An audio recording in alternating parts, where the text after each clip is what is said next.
হযরত আল-আল্লাম doctor আফম Khalid Hussain দামাত বারাকাতুহু।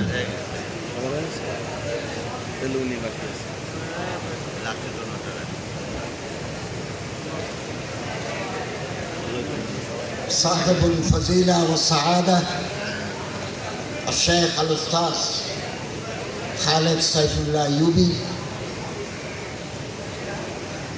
المعلمون المحترمون، المحدثون البارزون، العلماء، النقباء والزعماء، حفظهم الله تعالى عز وجل ورعاه. السلام عليكم ورحمة الله وبركاته. نحن سعيد جدا بلقائكم وبزيارتكم. نحن نرحب بكم ونهنيكم من نفسي ومن جانب وزارة الشؤون الدينية الحكومة بنغلاديش جمهورية شعبية. الله ولي التوفيق هو الموفق والمعين. نحن نشكركم شكرا جزيلا. সম্মানিত সভাপতি, ওলামায়ে কেরাম, সুধীমণ্ডলী,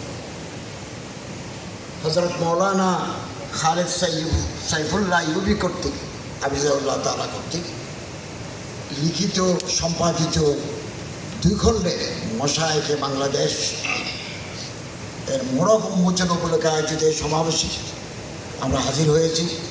আমরা তাকে অভিনন্দন জানাচ্ছি।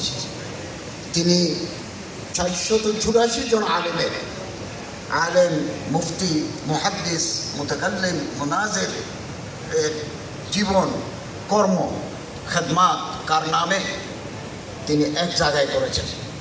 এমন অনেক আলেমের জীবনী আছে যেগুলো মানুষ জানে না। এরকম আনএক্সপ্লোরড এই জীবনীগুলো, চারাগুলো তিনি এক জায়গায় এনেছেন। আমি বলতে পারি দরিয়া বুকুজা ভিতরে 1051 পৃষ্ঠা। আগামী দিনে আমি আশা করবো এটা এখন 2, 3, 4, 5, 6 করে বের হবে। এটা মসুয়া হিসেবে স্বীকৃতি পাবে। সম্মানিত ওলামায়ে কেরাম যারা চলে গেছেন, আমরা তাদেরকে আর ফিরে পাবো না। এরকম মানুষ আর পরবর্তী সময়ে আসে না। হাইহাতা লা ইয়াতি জামানু বিমিসলিহি ইন্না জামানা বিমিসলিহি লাবখিল। জামানা এখন আগের মতো মানুষ তৈরি করতে বহালতি করে। মানুষ মারা যায়, ওমা মাতাত মাকারিমুহুম, তাদের আখলাক, তাদের আদাত, তাদের কিরদার, তাদের কারনামে মরে না। কিছু মানুষ আছে আশা, তারা বেঁচে থাকে, ওহুম ফিন নাসি আমওয়াত, মানুষের কাছে তারা মরা। আমরা মরা হতে চাই না, আমরা জীবন্ত হতে চাই। সুযোগ সবসময় আসে না। জুলাই বিপ্লবের পর একটা অবারিত সুযোগ এসেছে। এই সুযোগ আপনাদের কাজে লাগাতে হবে। আর বিভেদ নয়, বিসংবাদ নয়, আলেমদের ঐক্যবদ্ধ হতে হবে। আমি বাংলাদেশ সরকারের 22 জন উপদেষ্টার মধ্যে একজন। তো আমি তো গরম পানি ট্যাক্সির ভিতরে পড়ে গেছি। আমার গ্রামে গঙ্গতে কেউ নেই সরকার পরিচালনায়। আরো মানুষ পাঠাতে হবে গভর্নমেন্ট পরিচালনার ক্ষেত্রে, ভিতরে দিতে হবে, ল এনফোর্সিং এজেন্সির ভিতরে লোক ঢুকাতে হবে, পার্লামেন্টের লোক পাঠাতে হবে। তখন এই দেশে কোরআন হাদিসের আদর্শ বাস্তবায়ন করতে পারবে।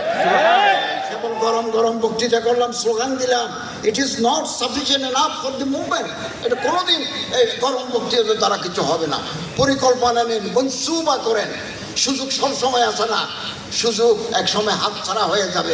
একবার সুযোগ আসতে 18 বছর লাগে। অতএব আর আমার দেশে আমরা আমাদের সংস্কৃতি, আমরা আমাদের কালচার, আমাদের তাহসিব তমদ্দুনের ভিত্তিতে আইন প্রণীত হবে। এই জন্য পার্লামেন্টে যারা যাবেন তারা হচ্ছে লেজিসলেটিভের অংশ, ল মেকার। আমার দেশে কোন ধরনের আইন চলবে, আমার সংস্কৃতি, আমার তাহসিব, আমার তমদ্দুন, আমার মাযহাবের ভিত্তিতে এদেশের জনগণ, এদেশের ওলামা, এদেশের কৃষক, শ্রমিক সেটা নির্ধারণ করবেন। গোটা দুনিয়াব্যাপী আমাদের বন্ধু আছে, গোটা বিশ্বব্যাপী কূটনৈতিক সম্পর্ক আছে, বাণিজ্যিক সম্পর্ক আছে, কালচারাল রিলেশন আছে। তারা আমাদের পরামর্শ দিতে পারেন, কিন্তু তাদের প্রেসক্রিপশন আমরা বাধ্যতামূলকভাবে মানতে বাধ্য নই। আমরা আমাদের মতো করে চলবো, এদেশের তাজিম তামাদ্দুন সংস্কৃতিকে আমরা লালন করব। আমি একথা স্পষ্ট করে বলতে চাই, কেবল এই গভর্নমেন্ট নয়, আগামী দিনে যারা আসবেন, এরপরে যারা আসবেন, এদেশে কোরআন হাদিসের পরিপন্থী কোনো বিধি, কোনো আইন এদেশের জনগণ মানবে না। এটা কেবল আমি এখন সরকারের অংশ, এখন এটা কেবল ইন্টারিম গভর্নমেন্টের কথা নয়। আমাদের কাছে মন্ত্রিত্ব, উপদেষ্টাগিরি, ফ্ল্যাগওয়ালা গাড়ি বড় নয়। এদেশের তৌহিদি জনতার সাথে যে মিলন এবং এদেশে যে ইসলামী আদর্শ আমরা এটা লালন করি, এটাই আমাদের কাছে দাম বেশি। ক্ষমতার চাইতে আমাদের ধর্ম, আমাদের তাহজিব, আমাদের তমদ্দুন, এগুলো আমাদের কাছে দাম বেশি। অতএব আপনারা এই যে সুযোগ জুলাই বিপ্লবের পরে এসেছে, এটাকে কাজে লাগান। সুযোগ সব সময় আসে না, এই সুযোগ আগামী দিন আর পাবেন না। আল্লাহ তালা আমাদের তৌফিক দান করুন, আমিন।